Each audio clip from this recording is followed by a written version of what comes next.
Sige ma'am. Harang to ma'am eh, pwede ko nito. Minsan lang naman eh. Sige ma'am. 1, 2, 3.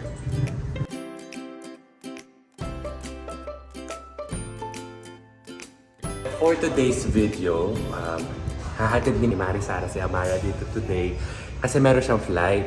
Hindi ko siya masundo yesterday dahil ako naman yung galing ng flight. So, dahil recovering din si Tita Lomo, magtutulungan muna kami dalawa. Kaya hahatid muna sa akin.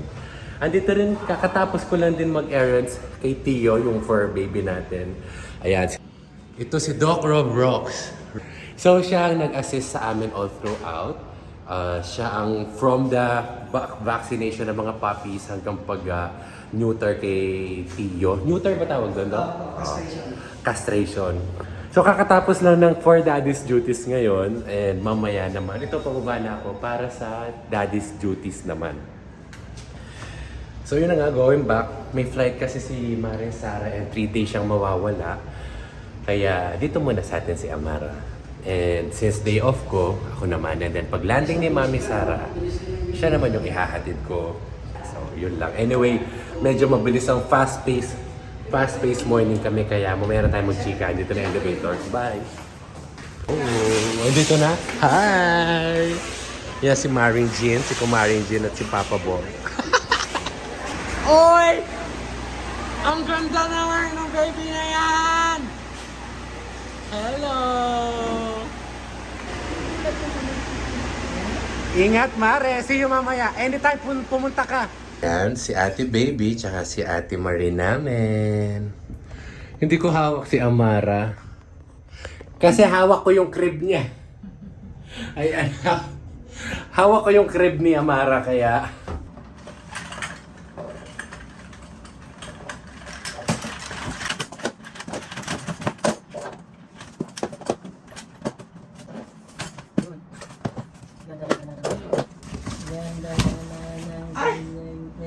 Daddy! Daddy! Saan mo na yung baby daddy? Alin? Wait lang. Ready na ang ano natin, ang kuna natin. Hello! I miss you. I love you.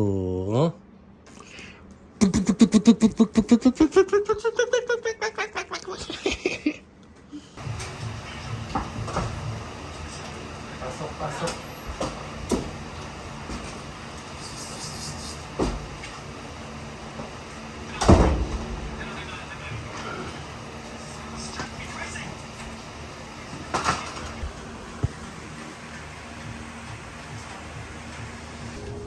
So, bumaba lang ako para mag-withdraw ng pera for Christmas kasi busy na yung mga tao niyan. Busy na yung mga bangko. Baka maubusan ako kasi ng cash kaya nag-withdraw na. And then ngayon, may bibilin ako dito sa Mercury. Tapos nagpapabili si John ng coffee sa 7-Eleven. May katabi dito eh. So, dito tayo ngayon sa Mercury. Hinihintay ko lang yung mga pharmacist. Kasi gusto magpa-picture kaso merong customer pa. Kaya wait lang tayo ng konti. Okay na makasama kayo sa... Oh, sige. Sige ma'am. Harang to ma'am eh, pwede ko nito. Minsan lang naman eh. Sige ma'am.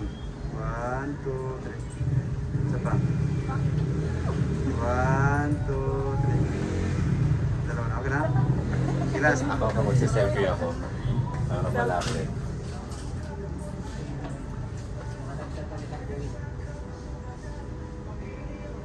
Nice shot. Sir.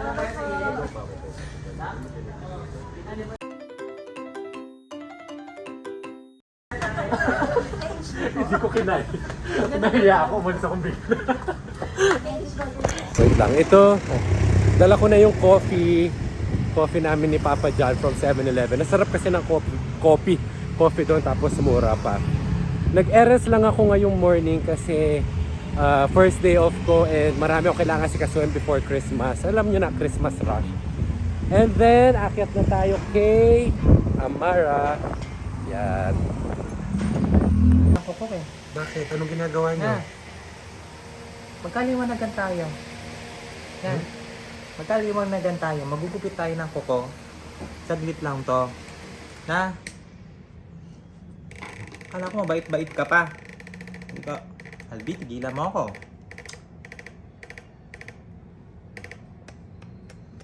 Saglit lang. Saglit lang to, baby. Baby namin to eh. Ayaw mo. Ayaw mo.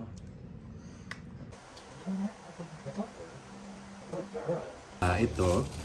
Kwentuhan lang tayong mabilis. So anyway, this is a COVID test. So for today's video, ayun na nga, this morning, nag-run ako ng errands. Ang dami ko naasikaso. Paggising pa lang, dumating na yung vet. So dumating na siya around 2 p.m. para alisin yung suture ni Tio. Kasi, as I was saying, na-interrupt kanina kasi ang ingay sa labas. Malapit kasi kami sa fire station. So ayun na nga, ang dami ko na na-run na errands kanina. Nag-alis na ng suture removal si Tio. Nag-bank transaction. Kung saan ako napunta ngayong umaga. Kasi marami akong kailangan i-accomplish dahil andito na si Amara. So for today's video, sa atin muna si Amara dahil may flight si Mami Sara tapos off naman kami. Nakagawian ko na rin kasi na, kaya may COVID test ako, nakagawian ko na every time na galing ako ng flight at pag makakasama ko si Amara, if I have a chance kasi there are times na from flight, diretso ako eh.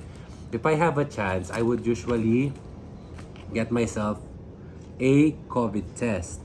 Yan. Usually mga COVID test ko. Sa mga times na hinihiram ko si Amara. Kailangan lagi tayong safe. So wait lang. So yun na nga. As I was saying, gusto ko lagi kong na-check kung okay ba. Kailangan nating pangalagaan yung health ng baby natin. Kaya ayan, ginawa kong hobby, gusto mo yun? Ginawa ko parang protocol na lagi akong negative every time na makakasama or makakabanding natin si Amara or any of our babies. Kasi 'di ba inalis na yung requirement of wearing mask sa mundo. Syempre, bilang daddy, kailangan protective pa rin tayo sa mga anak natin. So yun, mag-wait lang tayo sandali. Kinatid na ni Mari Sara kanina dito si Amara and mamaya babalik siya para makapag-bonding kami, chika-chika, tapos sabay kaming manonood ng premiere ng first Vancouver flight natin. Sa January ko na siguro ito maa-upload. Kasi meron na tayong Christmas special at saka puno na yung slot natin for December. Ang dami ko energy mag-video, mag-edit. Ewan ko ba, ako kasi kapag passionate ako sa isang bagay, passionate talaga. I mean, gagawin ko talaga lahat. As in, I'll do my best. Everything naman kasi na meron akong pinapasok, I wanna make sure na I will give my all. Kaya yun. So ayun na. Mag-check na tayo. 3, 4. Hintayin lang natin siyang Hintayin lang natin siya. So medyo a few minutes of waiting time lang naman yan. Wala na akong machika. Hintayin lang natin itong result nito. Ayan. Meron na pala akong bagong jacket. Hindi ko na lagi suot yung color black. Ang kapal kasi nun eh. Ma-jacket lang ako kasi tinatago ko yung tabako. Charot. Hindi, medyo tumabangan kasi ako ng malaking pounds. So, hindi ko na masisi sa holiday season dahil hindi pa holiday. So, yun. Wala ako ibang dapat sisiyan kundi yung sarili ko. Na napakahili ko kasing magkakakain. Wait lang, ito na malapit na. Ang hilig ko kasi magkakakain lately. And then, nag-gain ako ng pounds. As nakikita nyo naman kung makakain ako para wala nang bukas. So anyway, yan ang New Year's resolution ko. New Year's resolution, alam ko lahat tayo may New Year's resolution. Eat healthy, eat ganito. Anyway, sa atin, let's all make it a point na makamit natin yung mga gusto natin kamitin. And isa yan sa gusto kong makamit. Basta healthy life or healthy lifestyle kasi kailangan natin maging healthy. Ngayon, dahil this year, meron na tayong babies. Meron na akong nagkaroon ako ng more desire to be a healthy person. Dahil yun na yung kinaka-strive ko ngayon because of them. So anyway, ito, tapos na yung ating result. And negative. Ayan. Ewan ko kung nakita nyo, isang line lang siya. So negative, kaya yan. At least, alam ko sa sarili ko na safe ako kapag mag-handle ako kay Amara. Dahil mahirap kasi kapag nagka-pneumonia sila, di ba? Mahirap. Anyway, yun lang. Excited na ako, akyat na ako. Samahan ko na yung baby natin. Nasa taas kasi siya, nasa condo ng brother ko. Doon kami usually nagsistay. Pag hinihiram ko,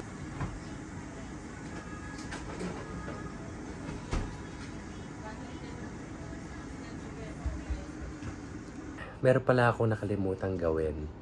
Sa sobrang dami ng mga inasikaso at ginawa ko today, na-realize ko, hindi pa ako kumain ng breakfast, lunch, or dinner. Puro kape lang. Kaya ngayon ko naramdaman dahil nga napahinga na ako, natapos nang gumana yung utak ko, natapos na yung mga activities or errands na kailangan kong gawin. Nakaramdam ako ng gutom, tapos na-realize ko wala pa pala ako napalutong pagkain. So, mag-iisip na muna ako kung kakainin natin. Kasi ano pa rin kami, di ba galing kami New York, na jet lag ako. Every time America talaga, jet lag ako pag uwi. Ibig sabihin, nakakatulog na ako alas 6 ng umaga sa Manila at nagigising ng 2 p.m. or 1 p.m. Kanina nagising ako 1 p.m. Tapos kailangan ko maghabol dahil hanggang 5 o'clock lang bukas lahat. Yung admin ng condo, yung bangko, yung mga office procedures. Tapos meron pa akong errand sa vet. Tapos si Amara nandito din. So, buti na lang marami akong kasama dito para magrelyebo kami. Ang baby natin medyo tulala dahil kakagising lang. Pero at least hindi na siya nangingilala kagaya before. 'Di ba nga mga bata, nangingilala sila pag 8 months, 9 months, doon sila ayaw sumama. Si Amara, ganun siya nung younger months. Ganun siya nung younger months niya, mga around 4, 5, 6 months. Yan yung ayaw niya magpakarga sa ibang tao. Pero ngayon, okay na siya. Kumusta yung milk mo? Masarap?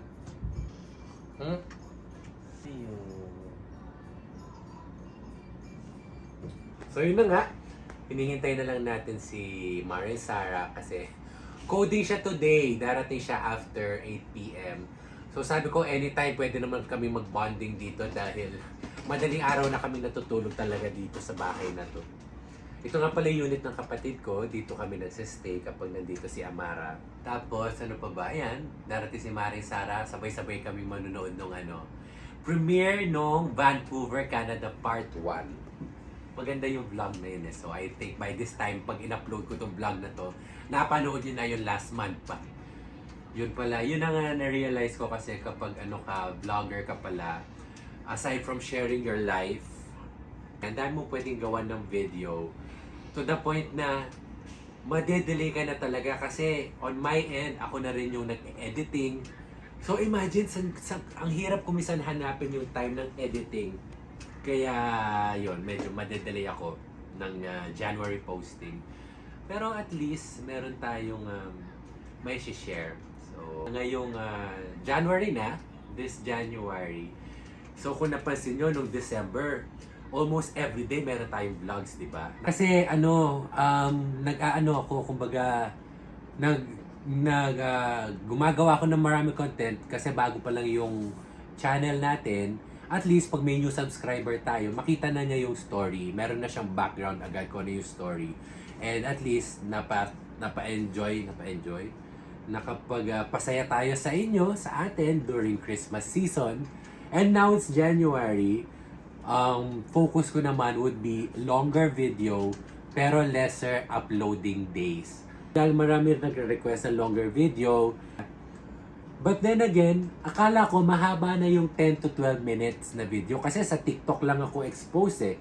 Sa ibang social media account na ako expose. So, okay na yung mga 3 minutes doon, 4 minutes. So, akala ko at to 10 to 12 to 14 or 15 minutes, okay na. Mahaba na yun. Kulang pa din pala kasi ang dami ko nababasa na gusto mahabang video. So, I will be doing that. longer videos. I think okay na rin na mag-longer videos na ako. I will be sharing with you all the aspects of my life, of being me as who I am, as a partner, as a dad, as a fur dad, as a crew, everything under the sun. So, yun. Kaya marami akong papakita ko sa inyo kung ano yung mga life na yun. Nasabi ko na what to expect. And then, on this year or on this channel, more of sharing lang ako ng life, daily living or ano mang ginagawa. And I will still keep myself a little private. There are some things na nangyayari pa din na hindi ko na binibidyohan para ma-maintain yung contingency, hindi. Para ma-maintain yung consistency.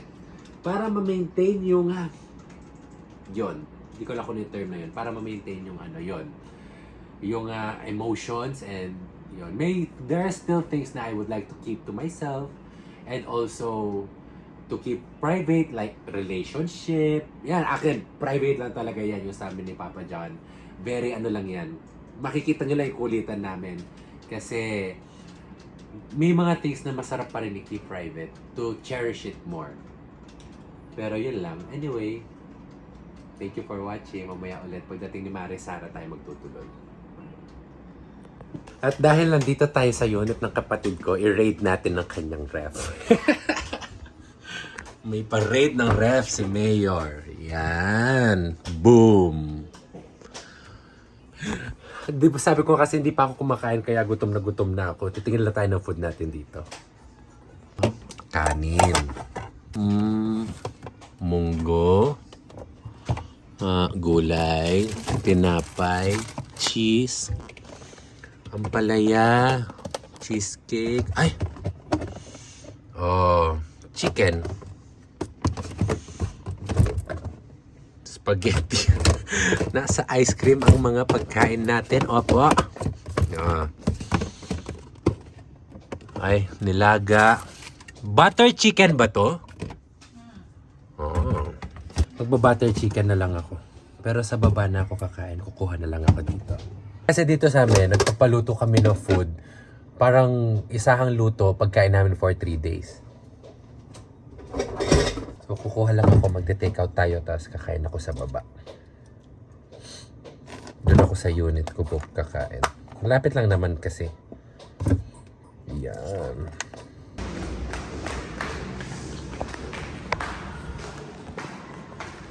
So, yun na nga. Gaya na sabi ko, bababa lang tayo. Andito na ako sa unit ko. Kain lang tayo ng dinner, tapos babalik na ako sa taas. Ang coding window pa kasi ni Mari Sara, ano pa eh, alas 8 pa. Oh, why? Why? Hello? How are you? Ayan yung galing freezer. Yan, nagluto kasi si Mama. Matagal na ito naka-freeze eh. Pinagluto niya ako ng kabsa. Kabsa ba tawag dito? Yung nilutong lamb sa kanin sa Saudi, sa Middle East. Yan. Habang nanonood, kaya kakain muna ako and see you later. Baby shark, baby shark, daddy shark, daddy shark, daddy shark, daddy shark.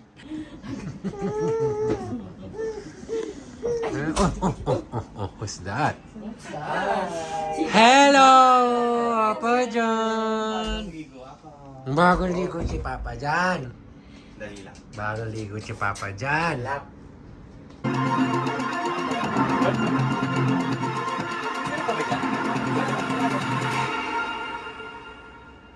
Looks like, parang Game of It's like Thrones. yeah. Tapos biglang Ang ganda naman eh. Galing na. So yun lang. That's it for tonight. Hindi ko lang kung naabot pa si Mami Sara. Kasi kakalabas lang niya from coding. Pero mapasyal siya. Mamaya pa naman kayo matutulog eh. Babush! Gusto mo maanghang? Nakakita ng pagkain! Nakakita ng pagkain, sumayaw. Ayan. May bisita kami, alas 10 ng gabi.